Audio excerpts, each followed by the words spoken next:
Today is another pivotal day for Thailand and the future of its leadership. I'm Chawarat Yongjirannon, reporting for CGTN here at the Constitutional Court in Bangkok, in yet another judicial decision that is set to rock the political scene here in the country. A political storm, you could say, is heading our way with the leaked phone call between the former, now you could say, Prime Minister of Thailand, Paetongtarn Shinawatra, and the former leader of Cambodia, Hun Sen, and also escalating border tensions between Cambodia and Thailand.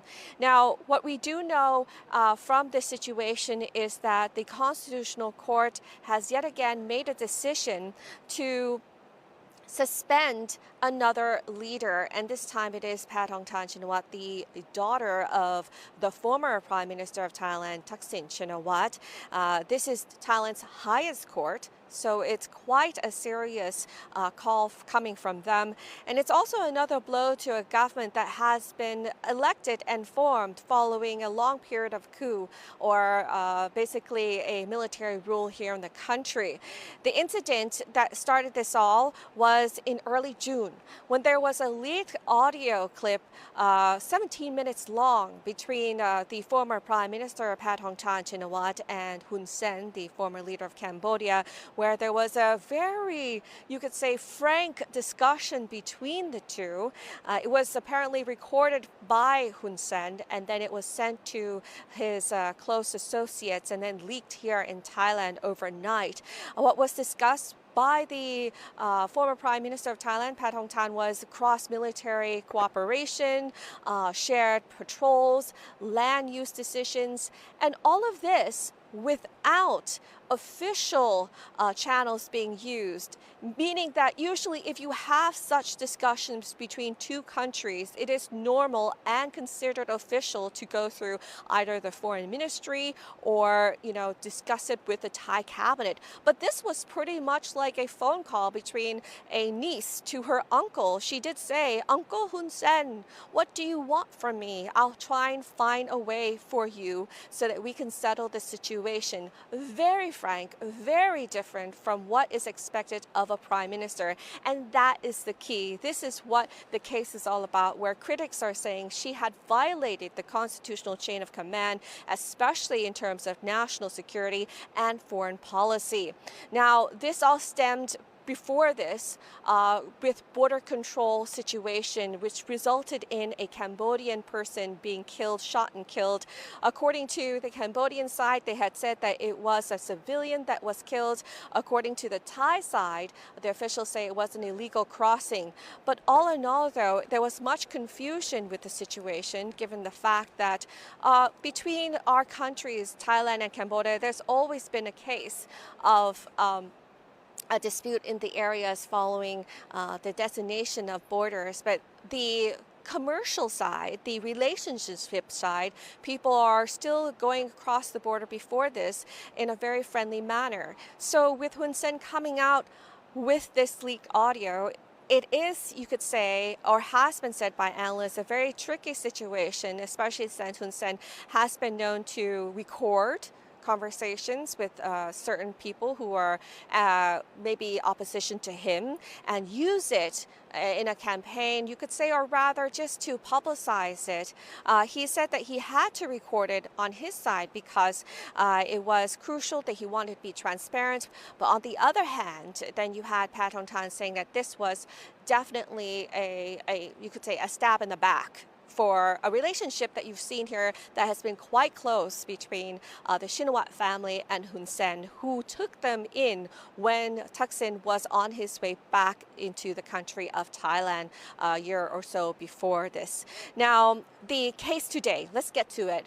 What was the announcement coming from the Constitutional Court? Well, unanimously, the judges have accepted this case for consideration. Now, this case was submitted by 30, I believe, the senators to be around not around, but 36 senators who had applied for this case. This case was to ask the court to rule if the Prime Minister should lose her position, according to the audio leak that was considered behavior that was, quote, harmful to the national sovereignty of the country and traitorous. And so there was a request by the senators for her to be suspended from her position. Similar, you could say, if you recall, to the case of Seta, the leader before Paetongtarn here in the country, where senators did rally and then they submitted a case to the judicial branch, and that resulted him getting out of his position. Well, anyways, getting back to this decision today by the court, it was basically 7-2. 7 judges voting against 2 to suspend the Prime Minister on grounds of violating the law from the leaked audio. And according to what we know so far is that the Prime Minister has been given the position as culture minister. If you recall, during her campaign, she's always been cheering on what you call soft power of Thailand. So she says that getting that position would also help her promote the country. But basically, if you think about it, read between the lines, it ensures her that she still has a position despite being suspended by the court as Prime Minister. So what we do know now, according to the case, that is going to be decided. There are 4 issues that is going to be decided, and that is 1, her failure to perform her duties as a Prime Minister because she did not take any official channel to communicate with Hun Sen or the Cambodian government. 2, a conflict of interest and personal bias because of the close relationship that is shared between Hun Sen and the Shinawatra family. 3, disloyalty and breach of integrity, and as well as political bias against the military. Let's not forget the military has a very vital role here in the country. And so her speaking in that conversation about how, there is a certain part of the military is not on her side and that she's been alleged to be very warm towards the Cambodian side means that she is, in a way, having a bias against the military here in the country. And so all in all, we're going to have to see how long this case takes.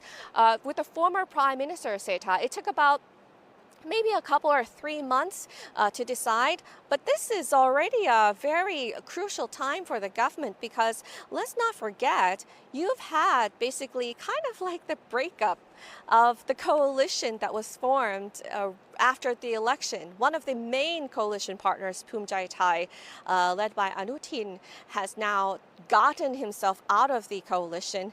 That means that he is kind of rallying, as of today, before the decision by the court, he had been rallying the other opposition members to kind of come up with an impeachment process to take Paetongtarn out. So with this decision, I'm not sure exactly how the opposition will proceed now because she's taken out from her position. According to the law, there's only one opportunity that the opposition has to impeach a leader. So they might take a different step from now on. On the other hand, over the weekend, we had a political rally that was quite significant in number by people who you could say were very familiar with rallying on the streets, some remnants of the yellow shirts, some remnants of the red shirt, basically of the elderly kind of older generation who came out and they said that they do not want this government. They want the end of this government. And then they called for the opposition, newer generation of the People Power Party to come out and support them.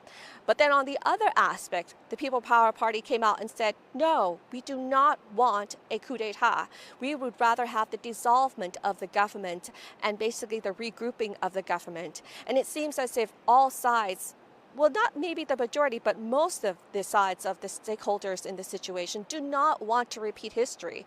They do not want a coup d'etat because let's just face the fact, Thailand is not stable right now in terms of the economy. It has been performing quite poorly because of the pandemic and also the lack of political stability. And there was a lot expected by the foreign investors for the new Thai government to come out with stimulus programs to help push more activity in the economy, but it is now definitely at a standstill. So we might be seeing a lowering or decrease in the stock market of Thailand that has not been performing that well in the past year. Now, for the discussions with the United States, let's not forget, along with the rest of the world, Thailand is still trying to negotiate the tariffs with the Donald Trump administration right now. What I do know is they want to aim for, of course, 10% tariff, but we see the number as in maybe 15% tariffs. But with this suspension of the Prime Minister's position, we're going to have to see again how this is going to impact international relations, especially with the United States. On the other hand, we have not settled the situation or the border conflict with Cambodia.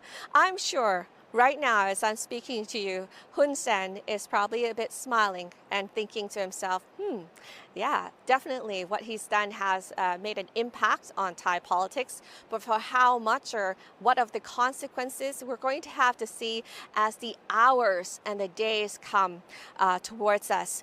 For the Prime Minister, she had an earlier announcement to the public today, right after the hearing or the decision made by the Constitutional Court, saying that she is sorry for the general public for what has happened and that she is going to fight to defend herself, to show that the conversation between her and Hun Sen was for the goodness of the country. And she says she has 15 days, that's what she has according to the court, to defend herself. In the meantime, the caretaker Prime Minister is expected to be the Deputy Prime Minister, Surya Jungrungrungit, from her cabinet, and he is going to most likely very swiftly form a new set of cabinets, which very conveniently will most likely include Paetongtarn Shinawatra as the culture minister. So Paetongtarn is not gone yet.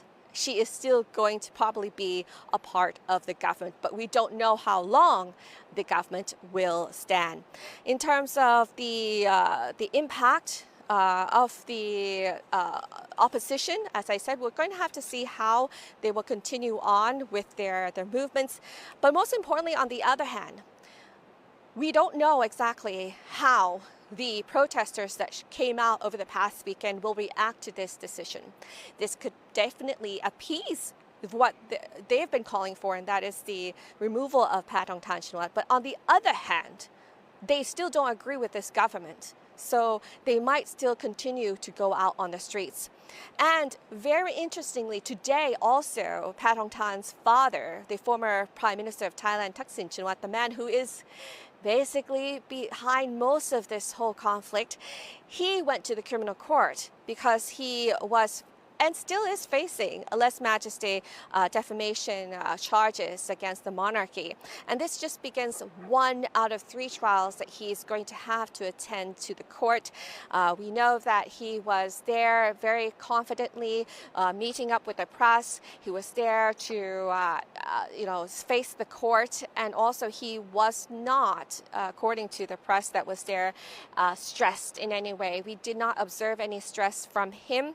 But on the other hand, Paetongtarn, she did admit earlier that she was a bit stressed about the situation. And so certainly when both daughter and father go back home tonight, we're going to have to see how their conversation runs, how the feelings will go. And I'm sure in terms of the backup plan, this is nothing that they have not considered. I'm sure the Shinawatra family has had not only plan A, plan B, plan C, plan D, but E. So I'm pretty much sure that they do have an emergency plan. But the thing that they cannot control is what will come out from the opposition and also the people that are going to come out on the streets. People want stability. People have been suffering from high inflation, not getting enough pay, and prices of food increasing day by day.